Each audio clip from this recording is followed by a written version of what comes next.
Hello everyone, very good morning to all of you. तो चलिए शुरू करते हैं आज का हमारा लेक्चर। तो देखिए, आज हम स्टडी करने जा रहे हैं ट्रांजिशन मेटल कार्बीन कम्प्लेक्सेस। मतलब अब हम उन कंपाउंड्स के बारे में पढ़ने जा रहे हैं जहाँ पे आपके पास ट्रांजिशन मेटल्स जो हैं वो आपके पास मल्टीपल बॉन्ड बनाते हैं कार्बन एटम्स के साथ। ठीक है। तो देखिए, ऐसे कम्प्लेक्सेस जहाँ पे आपके ट्रांजिशन मेटल्स जो है मल्टीपल बॉन्ड बनाएंगे, ठीक है, आपके कार्बन एटम्स के साथ। तो वहाँ पे आपके कार्बन एटम्स जो है वो किन सिस्टम्स के थ्रू हो सकते हैं? डेफिनेटली देखिए, मल्टीपल बॉन्ड है, इसका मतलब क्या है? डबल और ट्रिपल बॉन्ड बन रहा है हमारे पास। ठीक है। तो इसका मतलब क्या हुआ? हमारे पास जो कार्बन एटम्स होगा that must be capable of forming double और ट्रिपल बॉन्ड। ठीक है, विद द ट्रांजिशन मेटल्स, तभी हमारे पास जो है ट्रांजिशन मेटल मल्टीपल बॉन्ड बनाएंगे आपके पास कार्बन एटम्स के साथ। ठीक है। तो आपके सिलेबस में हम जो जिन सिस्टम्स के बारे में स्टडी करेंगे, दो तरह के सिस्टम होंगे। पहला, जहाँ पे आपके पास कार्बन जो है डबल बॉन्ड बनाएगा। सेकंड, जहाँ पे आपका कार्बन जो है ट्रिपल बॉन्ड बनाएगा। ठीक है। तो जहाँ पे आपका कार्बन डबल बॉन्ड बनाता है आपके पास ट्रांजिशन मेटल्स के साथ, उनमें हमारा कार्बन जो होगा वो आपके पास कार्बीन का होगा। ठीक है। तो ऐसे कम्प्लेक्सेस, ठीक है, ऐसे कम्प्लेक्स कंपाउंड जहाँ पे हमारा मेटल एटम जो है वो कार्बन एटम के साथ बॉन्ड होगा बाई अ डबल बॉन्ड। ठीक है, मतलब वहाँ पे हमारे पास मेटल और कार्बन के बीच में डबल बॉन्ड होगा। उन कम्प्लेक्सेस को हम क्या बोलेंगे? Metal carbene complexes. ठीक है, ट्रांजिशन मेटल कार्बीन कम्प्लेक्सेस। मतलब ऐसे कम्प्लेक्स कंपाउंड जहाँ पे हमारा मेटल एटम जो है वो बॉन्ड बना रहा है कार्बन एटम्स के साथ। ठीक है, कौन बना रहा है? ट्रांजिशन मेटल्स बॉन्ड बनाएगा कार्बन एटम्स के साथ। ठीक है, बाई अ डबल बॉन्ड, मतलब मेटल और कार्बन के बीच में कैसा बॉन्ड होगा? डबल बॉन्ड होगा। ठीक है, उनको हम क्या बोलते हैं? They are called as your metal carbene complexes, या फिर इनका नाम क्या है? Alkylidene complexes. तो ध्यान में रखना है, एग्जाम में कई बार क्वेश्चन ऐसा पूछा जाता है, what are alkylidene type of complexes. ठीक है, explain their synthesis, preparation, reactions and structure and bonding के बारे में। ठीक है, क्वेश्चन आपको यहीं से यहाँ से इसी तरह से आएगा कि आपके पास मेटल कार्बन कम्प्लेक्सेस क्या होते हैं। ठीक है, आपने इनके बारे में बताना है, इनकी सिंथेसिस बतानी है। ठीक है, देन आपने इनकी रिएक्शंस के बारे में बताना है और इनकी स्ट्रक्चर एंड बॉन्डिंग के बारे में बताना है। तो याद रखनी है पहली चीज़, मेटल कार्बन कम्प्लेक्सेस को हम क्या बोलते हैं? They are called as your alkylidene type of complexes. ठीक है, और यहाँ पे हमारे पास क्या होता है? मेटल और कार्बन के बीच में हमारे पास किस तरह का बॉन्ड होगा? डबल बॉन्ड होगा। ठीक है। अब चलिए थोड़ी सी कार्बीन के बारे में बात कर लेते हैं कि हमारे पास कार्बीन जो होता है ये क्या चीज़ होती है। ठीक है, आप सभी ने देखा होगा कार्बीन को कुछ इस तरह से लिखते हैं, कार्बन। ठीक है, दो इलेक्ट्रॉन्स होते हैं यहाँ पे हमारे पास और दो बॉन्ड बने होते हैं। ठीक है, तो टोटल हमारे पास यहाँ पे कार्बीन में 6 इलेक्ट्रॉन्स होते हैं। ठीक है, कार्बीन के अंदर हमारे पास सेक्सटेट होता है इलेक्ट्रॉन्स का, जहाँ पे दो बॉन्ड बनाएगा। एक मैं एक्स ग्रुप ले रहा हूँ, सेकंड में वाई ग्रुप ले रहा हूँ, और यहाँ पे हमारे पास दो इलेक्ट्रॉन्स होते हैं। ठीक है, ये डिपेंडिंग कि दो इलेक्ट्रॉन्स हमारे पास किस तरह से अरेंज्ड होंगे। मतलब ये जो इलेक्ट्रॉन्स जो हैं इनकी स्पिन जो है या तो पैरेलल होंगी या फिर आपके पास एंटी पैरेलल होंगी। हमारे पास जो कार्बीन्स होते हैं वो आपके पास दो तरह के होते हैं। ठीक है, तो याद रखना है, कार्बीन जिनको हम कार्बिनोइड्स भी बोलते हैं। ठीक है, तो यहाँ पे हमारे पास जो हैं इनके दो कोवलेंट बॉन्ड बनेंगे। ठीक है, दो ग्रुप्स होंगे हमारे पास यहाँ पे कार्बीन में, दो कोवलेंटली बॉन्डेड हमारे पास यहाँ पे ग्रुप होंगे। ठीक है, बॉन्ड बने होंगे दो दो, तो इलेक्ट्रॉन दोनों में होंगे, चार इलेक्ट्रॉन यहाँ से आगे, दो इलेक्ट्रॉन्स कार्बन के ऊपर पड़े होते हैं दो। ठीक है, टोटल हमारे पास 6 इलेक्ट्रॉन्स होंगे। अब ये जो नॉन बॉन्डेड इलेक्ट्रॉन्स हैं, ठीक है, ये जो दो इलेक्ट्रॉन्स हैं these are non bonded electrons. ठीक है, अब ये हमारे नॉन बॉन्डेड इलेक्ट्रॉन्स जो होते हैं वो आपके पास डिफरेंट ऑर्बिटल्स के अंदर डिस्ट्रीब्यूट होते हैं, और डिपेंडिंग की उनकी स्पिन कैसी होगी, हमारे पास जो कार्बीन्स होते हैं वो आपके पास दो तरह के होते हैं। ठीक है, तो कार्बीन्स आपके हाईली रिएक्टिव हेक्सावेलेंट स्पीसीज़ हैं। ठीक है, और दो स्पिन स्टेट्स में एग्जिस्ट करेंगे जिनको हम बोलते हैं सिंगलेट एंड ट्रिपलेट। ठीक है, दो तरह की स्पिन स्टेट्स होंगी हमारे पास यहाँ पे। ठीक है, इतना तो आपको समझ में आ गया कि यहाँ पे 6 इलेक्ट्रॉन्स हैं। ठीक है, दो इलेक्ट्रॉन्स हमारे नॉन बॉन्डेड है। ठीक है, जो बॉन्ड नहीं बना रहे हैं आपके पास। तो मैंने आपको क्या कहा, अगर दोनों इलेक्ट्रॉन्स की स्पिन जो है, अगर दोनों इलेक्ट्रॉन्स जब हमारे दो ऑर्बिटल्स के अंदर डिस्ट्रीब्यूट किए जाएंगे, ठीक है, या एक में किए जाएंगे, अगर हमारे दोनों इलेक्ट्रॉन्स की स्पिन जो है वो एंटी पैरेलल हो।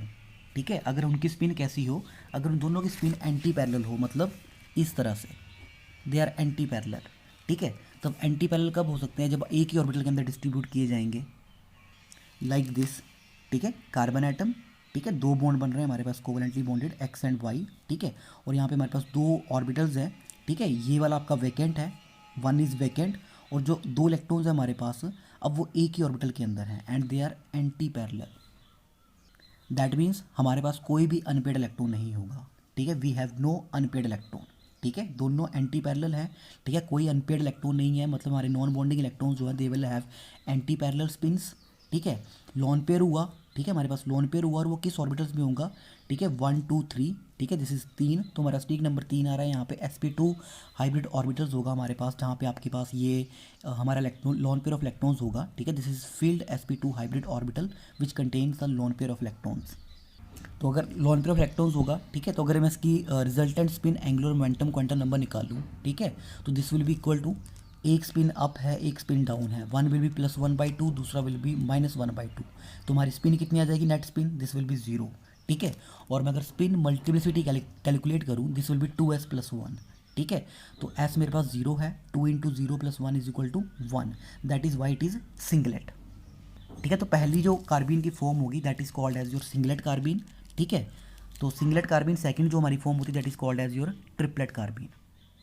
अब ट्रिपलेट कार्बीन में हमारे पास क्या होता है, ये जो आपके पास नॉन बॉन्डेड इलेक्ट्रॉन्स होते हैं, ठीक है, ये जो दो इलेक्ट्रॉन्स जिनके बारे में हम बात कर रहे हैं, उनकी जो स्पिन्स होती है वो आपके पास पैरेलल होती हैं एक दूसरे के। तो ये तभी हो सकता है जब हमारे वो दोनों इलेक्ट्रॉन्स जो हैं वो दो डिफरेंट ऑर्बिटल्स के अंदर जो है वो डिस्ट्रीब्यूट किए जाएंगे, ठीक है। तो याद रखना है हमारे पास दोनों इलेक्ट्रॉन्स जो है वो अलग अलग ऑर्बिटल्स के अंदर होंगे और उनकी स्पिन्स जो है वो पैरेलल होगी। तो अगर मैं इसके लिए resultant spin angular momentum quantum number निकाल लूँ, ठीक है, अब पैरेलल स्पिन्स हैं, one will be +1/2, second will also भी +1/2, तो दोनों ऐड हो जाएंगे और नेट स्पिन आ जाएगी हमारे पास 1। तो अगर मैं स्पिन मल्टीप्लिसिटी कैलकुलेट करूँ, 2 × s + 1, this is equal to 2 × 1 + 1 which is equal to 3, ठीक है। तो 3 आ रहा है, that is why it is triplet, ठीक है। तो यहाँ से आपको क्लियर हो जाएगा सिंगलेट में दोनों इलेक्ट्रॉन्स एक ही ऑर्बिटल में हैं और एंटी पैरेलल हैं, तो मतलब कोई अनपेयर्ड इलेक्ट्रॉन नहीं है। ट्रिपलेट में 2 अनपेयर्ड इलेक्ट्रॉन्स आ रहे हैं, ठीक है। अब देखिए singlet carbon is sp2 hybrid और हाइब्रिड है, ठीक है, यहाँ पे sp2 हाइब्रिडाइजेशन होगी। ट्रिपलेट में आपके पास sp भी हो सकती है और sp2 भी हो सकती है, depending on that it is either linear होगा, अगर sp होती तो लीनियर होगा और sp2 होगी तो आपके पास बेंट होगी हमारे पास। देखिए नेक्स्ट थिंग हमारे पास क्या है, अब देखिए अगर इलेक्ट्रॉन पे अगर आपके पास ये दोनों इलेक्ट्रॉन्स एक ही ऑर्बिटल के अंदर होंगे, दैट मीन्स हमारे पास यहाँ पे आपके पास ज़्यादा रिपल्शंस देखने को मिलेगी, इंटर इलेक्ट्रॉनिक रिपल्शंस हमारे पास यहाँ पे ज़्यादा देखने को मिलेगी। मतलब ये जो हमारे बॉन्ड्स होंगे, ठीक है, ये जो आपके पास कोवेलेंटली बॉन्डेड ग्रुप्स हैं एक्स और वाई, इनकी रिपल्शंस इन लोन पेयर्स के साथ आपको यहाँ पे ज़्यादा देखने को मिलेगी। ये खुद एज्यूम कीजिए यहाँ पे कार्बन एटम है, इसके पास लोन पेयर ऑफ इलेक्ट्रॉन्स है, यहाँ पे हमारे पास दो बॉन्ड्स बने हुए हैं, ठीक है, इनके इलेक्ट्रॉन्स होंगे, तो ये जो लोन पेयर और ये बॉन्ड पेयर के बीच की रिपल्शंस है, ठीक है, ये ज़्यादा देखने को मिलेगी क्योंकि इलेक्ट्रॉन्स एक ही ऑर्बिटल के अंदर है यहाँ पे। तो अगर रिपल्शंस बढ़ जाएगी तो डेफिनेटली ये जो बॉन्ड्स होंगे आपके पास इस तरह से जो बने हुए हैं ये वाले, ठीक है, ये थोड़े से पास को हो जाएंगे, तो जो आपका बॉन्ड एंगल होगा ये वाला, ठीक है, ये थोड़ा सा कम हो जाएगा अब, ठीक है। So this bond angle is smaller, ठीक है, XCY बॉन्ड एंगल जो होगा आपका ये कम होता है, ठीक है। तो ये कम क्यों हुआ, होता कितना है 100 से लेके 115 तक होता है, और ये कम हुआ due to this lone pair and bond pair repulsions, ठीक है। ये लोन पेयर और ये जो बॉन्ड पेयर होंगे यहाँ पे हमारे, इनके बीच की रिपल्शंस की वजह से। अब यही चीज़ हम यहाँ पे देखते हैं ट्रिपलेट कार्बीन्स के अंदर।